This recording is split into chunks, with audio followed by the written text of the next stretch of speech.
Le déguerpissement est une opération selon laquelle on évacue des biens et des personnes qui occupent anarchiquement l'espace public. On peut dire anarchiquement ou bien on ne peut pas dire également anarchiquement, ça dépend des situations parce qu'on a vu tellement de situations. Mais le moins qu'on puisse dire dans bien de cas, les bâtiments des personnes, en fait toutes ces occupations anarchiques ne sont pas basées sur un certain nombre de documents, notamment le plan cadastral ou bien plein d'autres choses, par exemple la méconnaissance tout simplement de l'occupation. Mais dans le cadre des bâtiments, exceptionnellement, on parle de ce qu'on appelle le plan cadastral ou l'extrait d'un plan cadastral. Tout simplement, on peut également appeler ceci le plan de situation. Le plan de situation permet d'avoir plus d'informations sur le terrain à construire ou à occuper. Mais dans beaucoup de cas, les gens procèdent à l'occupation, à la construction sur des terrains sans avoir un certain nombre de documents qui leur permettent de savoir les servitudes liées au bâtiment. Dans cette vidéo, je me propose de vous présenter non seulement le plan cadastral, donc je vais vous dire c'est quoi un plan cadastral et c'est quoi un plan de situation, mais je veux surtout faire la différence parce que c'est la question qui m'a été la plupart du temps posée. Justin, est-ce que tu peux nous faire la différence entre le plan de situation et le plan de masse? Voilà le sujet de cette vidéo. Donc dans cette vidéo, restez jusqu'à la fin parce que je vais vous expliquer d'abord c'est quoi un plan de situation, c'est quoi un plan de masse et à la fin, je vais vous dire exactement qu'est-ce qu'il faut dans un plan de situation, qu'est-ce qu'il faut dans un plan de masse et je vais vous donner des exemples à la fin. Donc restez jusqu'à la fin parce que en bonus, je vais vous présenter ici comment on fait des plans de masse et les plans de situation d'architecte. Voilà, bienvenue dans cette vidéo. Alors, moi, mon nom, c'est Justin.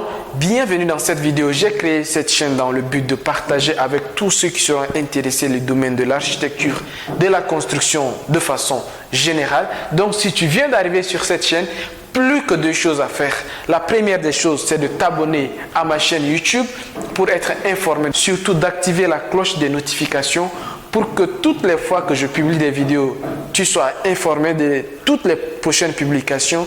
Également, va dans la barre de description parce que j'ai laissé là-bas un cadeau gratuit. Donc, c'est des livres que j'ai écrits. Vous pouvez aller là-bas télécharger le livre AutoCAD que j'ai écrit, le livre Revit Architecture et plein d'autres cadeaux que je vous laisse découvrir dans la description. Pour commencer cette vidéo, je vais tout de suite vous présenter déjà c'est quoi un plan cadastral. Donc, le plan cadastral, déjà, c'est une différence que je vais faire parce que je ne vais pas trop m'attarder sur ces sujets. Le plan cadastral et le plan de situation. Déjà, le plan cadastral et le plan de situation, c'est presque la même chose. À la différence que le plan cadastral, c'est un document juridique et un document qui est émis par les autorités de votre pays. Donc, le plan cadastral doit contenir des informations juridiques. Exemple, le titre foncier, plein d'autres informations dont je vais vous projeter tout de suite une image qui va vous montrer c'est quoi un plan cadastral. Donc, je vais projeter ici sur l'écran en même temps. Donc, au fur et à mesure que j'explique, nous allons basculer également sur l'écran de l'ordinateur. Comme ça, je vais vous montrer en même temps c'est quoi un plan cadastral. Donc, le plan que j'ai projeté là, le plan que vous êtes en train de voir à l'écran, en fait, c'est un plan extrait cadastral. Donc, c'est ce qu'on appelle extrait d'un plan cadastral ou bien un extrait de plan cadastral, comme on le dit. Donc, dans cet extrait, c'est la même chose que le plan de situation parce que ça indique tout simplement l'emplacement de votre bâtiment par rapport à son environnement. Donc, première des choses que vous devez savoir, que ce soit plan cadastral ou que ce soit un plan de situation, en fait, c'est ce qu'on appelle environnement lointain. L'environnement lointain, en fait, c'est à l'échelle d'un quartier ou d'une commune. Donc, la seule différence que vous allez observer entre plan de situation et plan cadastral, c'est que le plan de situation, ça peut être fait juste par un technicien, un architecte, un ingénieur pour situer votre terrain. Je dis bien encore dans un plan de situation, c'est juste la situation du terrain, c'est-à-dire que la localisation, on appelle ça quelque part aussi un plan de localisation. Ça permet juste de localiser votre terrain par rapport à un quartier ou à une commune. Alors, l'avantage, c'est que dans bien de plans, l'extrait cadastral ou le plan de situation vous permet d'avoir des informations sur votre terrain. Donc, c'est ce qu'on appelle les servitudes. Les servitudes, c'est-à-dire que c'est des contraintes. Donc, je ferai une autre vidéo où je vais exceptionnellement parler de tout ce qui est voisinage. Donc, je vais vous parler par exemple des servitudes, de la mitoyenneté et du bornage. Donc, ça, je vais faire une vidéo vraiment très longue où je vais détailler ça. Mais ce que vous devez comprendre, c'est que les servitudes, c'est tout simplement des contraintes liées à votre terrain. Donc, ça peut être par exemple, si c'est frappé, si votre terrain est frappé de servitudes d'urbanisme, ça veut dire qu'il y a certaines contraintes, par exemple la non-constructibilité, donc vous n'êtes pas autorisé à construire sur tel ou tel terrain. Donc, qu'est-ce qu'on peut avoir sur un plan de situation? Fondamentalement, dans un plan de situation, vous devez avoir ce qu'on appelle l'orientation. Donc, si vous voyez bien le plan que j'ai projeté, vous allez voir l'orientation. Donc, première des choses, ça va être généralement le nord. Donc, le nord doit être bien indiqué sur votre plan. Donc, le nord du projet, c'est ce qu'on appelle l'orientation. La deuxième des choses qui est essentielle dans un plan de situation, ça va être l'échelle. Donc, l'échelle d'un plan de situation, généralement, comme je le disais tantôt, c'est un plan. En fait, c'est l'environnement lointain. Donc, l'échelle, on travaille à grande échelle. Ce qui veut dire qu'on est dans les minimums de 1 millième. Donc, vous allez voir que les plans de situation, généralement, c'est 1 millième, 1 2 millième, 1 5 millième. En fait, on est à une grande échelle. Donc, les deux premières choses que j'ai citées sont vraiment, je peux même dire obligatoires. C'est-à-dire que l'orientation, vous devez avoir obligatoirement l'orientation du nord, obligatoirement l'échelle. Donc, vous allez voir que sur ce plan que je suis en train de projeter, vous allez avoir ces informations que je suis en train de dire. Vous voyez ici, par exemple, le nord de ça. Vous voyez le nord du projet. Donc, nous avons le nord qui est là et vous avez l'échelle, par exemple, ici, 1 millième. Donc, ça, c'est des informations essentielles à avoir. Il y a bien d'autres informations que vous devez avoir absolument sur un plan de situation. Ça va être essentiellement un repère localisant le projet. Donc, un repère qui localise le projet, c'est quoi? C'est-à-dire que ça va être un édifice public quelque part ou bien tout simplement quoi d'autre qui va permettre de localiser votre terrain. Dans ce plan, vous allez voir qu'on a un marché qui est ici. Donc, vous avez déjà des informations, par exemple le marché, vous avez la mosquée, vous avez en fait quelques repères, vous avez des bâtiments en fait déjà qui existent et qui sont des bâtiments qui sont comme des repères qui permettent par rapport à ça de retrouver facilement votre terrain. Donc ça, c'est ce qu'on appelle les repères localisant votre projet. Autre chose, et généralement c'est ce qui est important, vous devez avoir le nom de la zone. Par exemple, le quartier, si c'est à Dakar, vous êtes par exemple dans un quartier, vous pouvez dire que vous êtes au quartier Sacré-Cœur ou bien quartier Mermoz. Si par exemple à Douala, il faut indiquer Bonapreso ou bien Bonanjo, ou bien si vous êtes par exemple à Bamako, et spécifier clairement que c'est à Amdalaï Asseyi. Dans notre cas ici, vous voyez très bien que vous êtes dans la commune de Ngor Almadi. Donc en fait, vous devez, sur le plan de situation, vous devez indiquer clairement ces informations-là. En fait, le nom de la commune, ainsi de suite. Donc, ça, ce sont des informations qui doivent figurer dans un plan de situation. Dernière des choses, mais pas des moindres, qui est parfois obligatoire, parfois pas, c'est facultatif. En fait, c'est le numéro de la parcelle. Dans le cas des plans, dans le cas des extraits des plans cadastraux, vous avez généralement le nom ou bien le numéro. Donc, les parcelles ont des numéros. Vous voyez ici qu'on a des numéros, ainsi de suite. Donc, ce que je suis en train de projeter, je vous ai dit que ça, c'est ce qu'on appelle un extrait cadastral. Mais c'est en même temps un plan de situation. Ça permet de situer votre terrain tout simplement. Mais la différence, je le dis une dernière fois, c'est qu'un extrait cadastral, c'est un document qui est produit par des autorités, donc c'est un document juridique, alors que le plan de situation, c'est juste un document informatif ou un document technique. Ça permet juste de donner des informations par rapport à votre terrain. D'accord? Maintenant, nous allons passer, on est en train de parler des plans de situation. Nous allons maintenant parler d'un plan de masse. Donc les plans de masse et plans de situation, le plan de masse, en fait, c'est l'échelle qui compte. Donc, ce qui compte vraiment, c'est l'échelle. C'est-à-dire qu'on s'approche beaucoup plus déjà de votre terrain. Et je vous citerai tout à l'heure les informations qui doivent figurer sur votre plan de masse. Le plan de masse, en quelque sorte, c'est le plan de toiture à l'échelle des rues. C'est-à-dire que si je vais vous projeter tout à l'heure même les plans de masse pour que vous compreniez. Parce que là, par exemple, on est très loin encore. Vous voyez que notre terrain, il est là. Mais là, on est encore très loin. Mais je vais projeter d'autres plans où on va s'approcher. C'est ce qu'on appelle l'environnement immédiat. Donc là, on est déjà très proche du terrain. On voit même déjà la toiture de notre bâtiment sur notre terrain. Donc, c'est pour cela que vous devez avoir, tout comme le plan de situation, ça c'est des éléments communs. Donc, vous devez avoir l'orientation du nord. Donc, même sur votre plan de masse, vous allez devoir avoir l'orientation du nord. Vous devez avoir le nom des rues qui passent devant votre terrain, donc devant votre projet. Vous devez avoir des informations supplémentaires, par exemple l'échelle. J'avais dit que pour le plan de situation, les échelles, nous travaillons à grande échelle. Donc, ça va être échelle 1 millième, 1 5 millième, 1 10 millième. Ça, vous voyez, ça, nous sommes dans nous travaillons à grande échelle. Par contre, lorsque nous sommes dans des plans de masse, on travaille à des échelles déjà beaucoup plus rapprochées. Donc, ça dépend vraiment de la taille de vos projets. Si c'est des projets de 100, 200, 300 mètres carrés, en fait, ou même 500 mètres carrés, vous devez faire des plans de masse à l'échelle 1/200. Donc, généralement, le minimum, il faut être à 1/200. Ça peut aller jusqu'à 1/500. Ça dépend vraiment de la surface de votre projet. Donc, le plan de masse, vous voyez que nous sommes dans des échelles de plus en plus réalistes, des échelles de plus en plus proportionnées. C'est-à-dire que là, on s'approche déjà même du projet. Autre chose, vous devez avoir le titre. Donc, il faut indiquer clairement, il faut l'écrire. Plan de masse, il faut avoir le titre sur votre plan. Donc, écrivez clairement plan de masse. D'autres choses, et c'est ça qui va faire toute la différence, c'est que vous devez déjà implanter. Dans le plan de masse, c'est obligatoire. On doit déjà voir la toiture de votre bâtiment.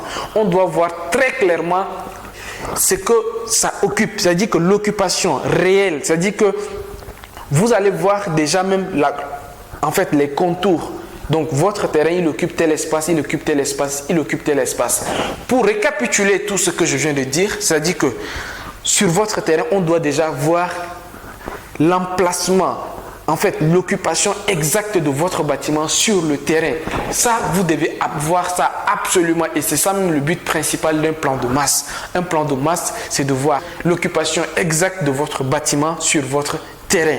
Donc, je vais vous projeter une image sur l'écran. Comme ça, vous allez voir le récapitulatif de tout ce que je disais sur le plan de situation et sur le plan de masse. Vous allez voir que sur l'image qui se trouve à gauche, c'est le plan de situation, donc à une échelle très grande. Et sur le plan de droite, à une échelle très réduite. Donc, vous voyez la première différence. La deuxième différence, c'est que sur le plan de masse, en fait, nous avons déjà la position ou bien l'emplacement exact de notre bâtiment, alors que sur le plan de situation, nous n'avons encore rien. Nous avons tout simplement la limite de notre terrain. Donc, vous voyez la deuxième différence déjà. L'autre différence de ce qu'on a, qui représente les deux grosses différences actuellement, c'est que nous avons déjà un environnement immédiat, c'est-à-dire que nous n'avons pas de bâtiments très éloignés de notre terrain. Donc, vous pouvez comprendre comme ça, c'est quoi on appelle déjà un plan de masse et c'est quoi un plan de situation. Pour aller plus loin en bonus, comme je vous ai promis, je vais ouvrir un projet sur lequel j'ai fait. Donc, tout ce que j'étais en train de vous montrer là, ça paraît beaucoup plus technique et en tant qu'architecte de la nouvelle génération, en fait, il y a des manières plus modernes de matérialiser ça. Donc, je vais vous projeter encore des images. Vous allez voir de quoi je suis en train de parler. Par exemple, ici, nous sommes en plan de masse. Et sur ce plan de masse, vous voyez qu'il y a des colorations, on met des couleurs pour indiquer des emplacements, ainsi de suite. Ça vous permet comme ça de mieux expliquer vos idées.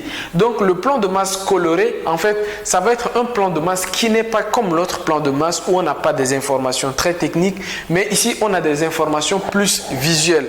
Vous pouvez voir comme ça que tout le bâtiment, en fait, tout ce qui est gris, ce sont des bâtiments, les arbres sont en vert, ainsi de suite. Donc, vous voyez un peu la logique, quoi. La logique, c'est que plus le temps passe, plus les gens trouvent de nouvelles manières de représentation.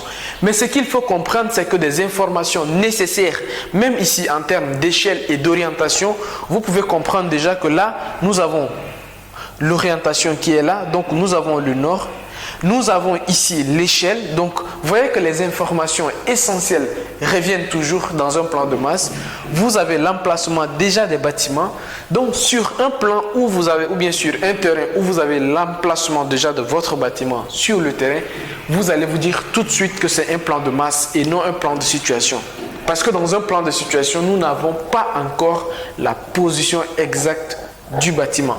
Pour finir cette vidéo, je vous présente un projet. Donc ce projet a été fait avec Photoshop et Google Earth. Donc vous connaissez le logiciel Google Earth, ou bien le logiciel satellite, certains l'appellent comme ça, mais ça vous permet tout simplement en fait d'aller un peu plus en profondeur en termes de représentation. Donc je vais vous expliquer comment vous allez prendre une image Google Earth. Donc vous voyez, vous allez prendre une image de fond et l'améliorer, implanter votre bâtiment sur l'image de fond qui va faire en sorte que vous allez avoir un plan de masse beaucoup plus parlant. Donc nous allons aller directement sur le logiciel Google Earth. Donc sur ce logiciel, nous allons partir sur l'endroit où moi j'ai réalisé ces projets. Donc c'est dans la ville, c'est d'abord au Madagascar, dans la ville de Toamasina. Donc Toamasina, c'est une ville quand même qui se trouve à l'extrême est du Madagascar. Donc le projet se trouve là-bas. Alors j'ai déjà, pour faciliter les choses, j'ai déjà repéré le projet, j'ai déjà repéré le site. Donc on va directement venir sur projet et nous viendrons directement dans la ville de Toamasina. Donc nous voici dans la ville de Toamasina. Donc le projet il se trouve ici. Quand nous sommes comme ça, en fait, nous sommes déjà dans un environnement immédiat et en fait c'est à partir de cette vue que je prends une vue top. Et j'amène cette vue dans Google, en fait, je prends cette vue de Google Earth que je vais amener sur Photoshop. Donc, on amène ça sur Photoshop et en fait, on va commencer à améliorer le projet. On va placer tout ce qu'il y a à placer. Donc, tout ça, ça va être du Photoshop.